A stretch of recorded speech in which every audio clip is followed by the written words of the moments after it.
Hi, today I'm going to talk to you about my thoughts on autism and self-diagnosis. So self-diagnosis can be a really controversial topic when it's being discussed on the internet, and I am quite nervous about making this video, so I'm just going to say what I think. I don't necessarily always think I'm right when I'm talking. I'm not like, hey, I'm right and everybody else is wrong. This is just like my thoughts. And actually also quite often when I share my thoughts and other people come back to me with their thoughts, I'm quite someone who will change my opinion and change my mind when I hear about other people's experiences. So these are just my thoughts on autism and self-diagnosis, because it's something that gets discussed a lot and I kind of wanted to share my thoughts. So I haven't planned this video, I haven't done a lot of research, I'm basically just going to talk to you about what I think about self-diagnosis in the autism community.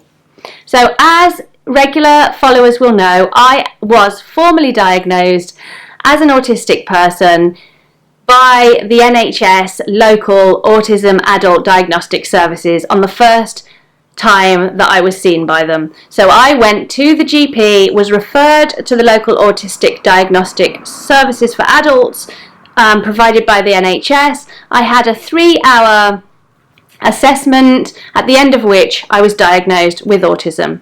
So my route to diagnosis was reasonably straightforward, and additionally I am formally diagnosed and was not calling myself autistic before I was formally diagnosed.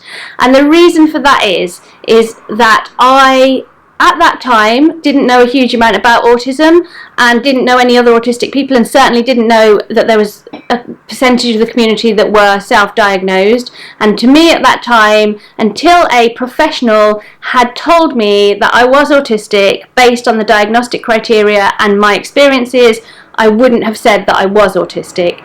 And it reminds me as well that at the time that I was thinking about whether I might be autistic, my eldest daughter, Super Kid, had been diagnosed. She was diagnosed about 5 months before me, so she had just been diagnosed when I was thinking about whether I might be autistic. And I remember talking to her about it and her saying, look, Mum, until a doctor has told you you're autistic, I'm just not having it. You need proof.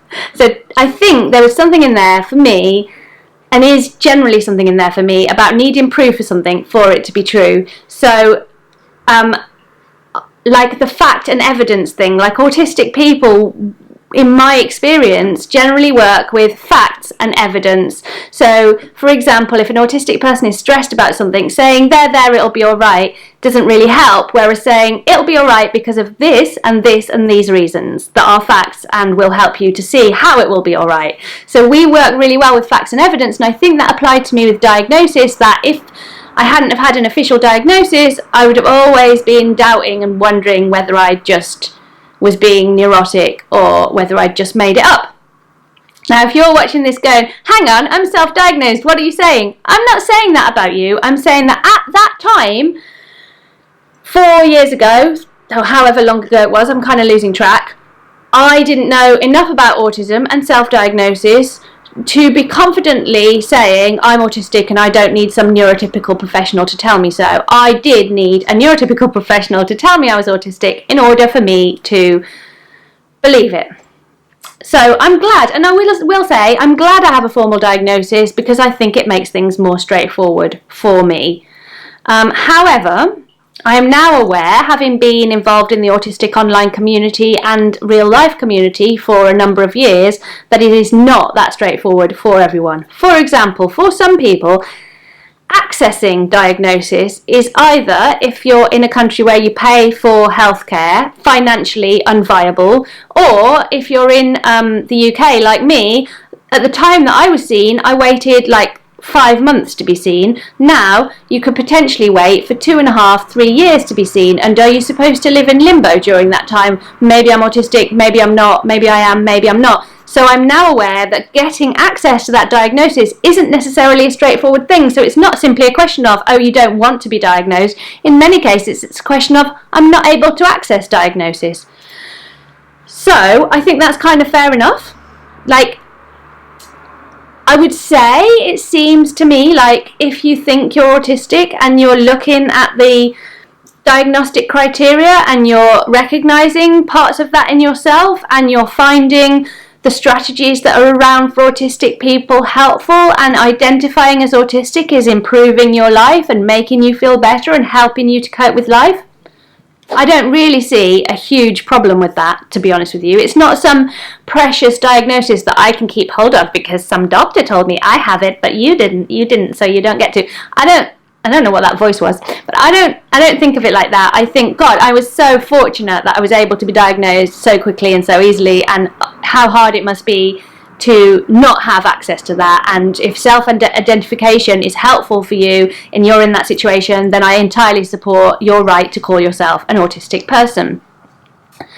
And I have then got kind of conflicting thoughts about, is everybody that is saying they're self-diagnosed actually autistic?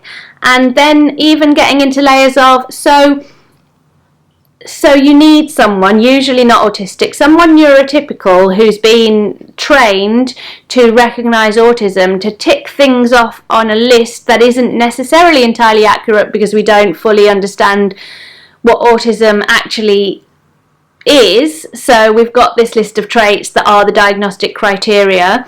Is it right that someone who isn't autistic gets the right to tell autistic people whether they're autistic or not? So there's like thoughts there, but then there's also thoughts of, there are lots of things that look like autism, like attachment issues, for example, in some cases post-traumatic stress disorder, in some cases anxiety disorders. There's a lot of crossover between these conditions and autism, so it would be potentially possible that someone would identify as autistic who actually has an attachment disorder, for example. So that's really conflicting. So how do we know whether someone's autistic or not? And is it actually important that we have like a definitive, this is autism and these people are autistic and these people are not? I think that becomes important when we're talking about allocation of support and allocation of services, but presumably those things really should be based on need rather than diagnosis anyway. So no two autistic people are exactly the same. No two autistic people have the same support needs. So I would say that if we're looking at, some people say, but if self-diagnosis is acceptable, then the support will be spread too thin and those that really need it won't access it.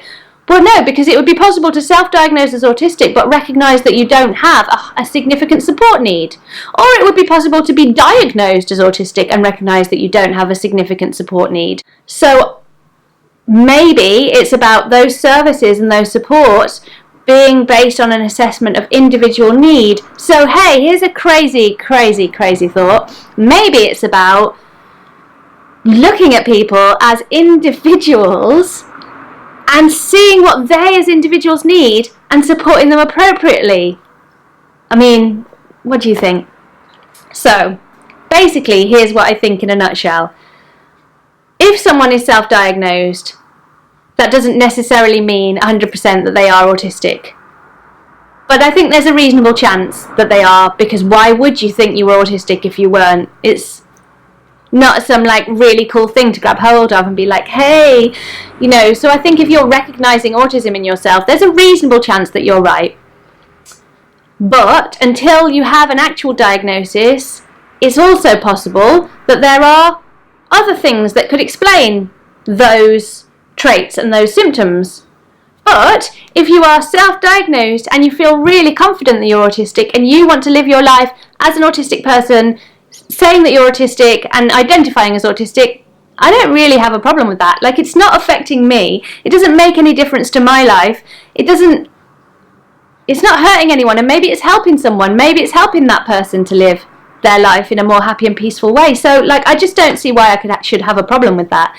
I'm not necessarily going to think that every single person who's self-diagnosed is definitely autistic. I'm just not. That's not, because I work with facts and evidence, and that's the way that I work. But if someone says to me, I'm self-diagnosed, I'm really confident that I'm autistic, I'm going to treat them as an autistic person. Because I guess what it comes down to, and one thing that I've learned really a lot lately, because I've been involved in meeting lots of different kinds of people, is that if someone's life and the way they're living their life and the way they identify, whether that be autism, sexuality, gender identification, if someone's living their life and these things that they're identifying as are helping them feel comfortable in their own skin and live a happier life, I really support that. Because if we just all went around believing each other about who we are and what we need, then there would be so much less prejudice and there would be so much less angst. I really don't understand why people on Twitter, for example, lay into people who are self-diagnosed and just seem to have this precious only the diagnosed can speak for autism kind of attitude. Because what difference is that person making to your life that you've got to go on Twitter and say something mean to them and make them question themselves and make them feel bad about themselves? That's ridiculous, and it's cruel and it's mean, and just why? So let's all just stick to our own streams and do what we're doing and be happy in ourselves, and let other people stick to their own streams and don't question their stuff, because you're not them and you've not lived in their heads and you've not lived in their lives and you don't know what their experiences are. So just let them be autistic. If they want to be claiming or feeling or whatever that they are autistic, let them be. It's not some exclusive club that if we give too many people tickets to it, it's going to be sold out and we're all going to be crammed in. Because as I've said, it doesn't necessarily mean that they need support or that they need to access services. So it's on the people that provide the support and the services to correctly identify the people to allocate those resources to, and it's on the individual to identify themselves how they want to be. Will I necessarily be 100% everyone who's self-diagnosed is autistic? No, I won't. But I'm not going to say everyone who's self-diagnosed isn't autistic either. Some of them are, some of them aren't. They're not hurting me. It's all good. It's all good. So those are my thoughts on self-diagnosis. Mixed feelings really about whether I think self-diagnosis is an accurate way to diagnose autism, but I certainly think that identifying autism in yourself is something that we are all doing in the first place before we go to seek diagnosis, so it gives a good chance that there is autism there. It's not hurting anyone. So I hope you've enjoyed this video. If you did, and you have anything to add to this discussion, as I've said, I do often change my mind based on other people's thoughts. Leave me a comment in the comment box below and let's carry on discussing this further. If you haven't already subscribed to my channel and you're enjoying my videos, I make content about autism, about parenting children who are autistic, about being an autistic parent, about chronic illness, specifically hypermobile spectrum disorder, and just generally our crazy purple lives. So if you fancy more of that, do subscribe to my channel and I will see you next week. Bye!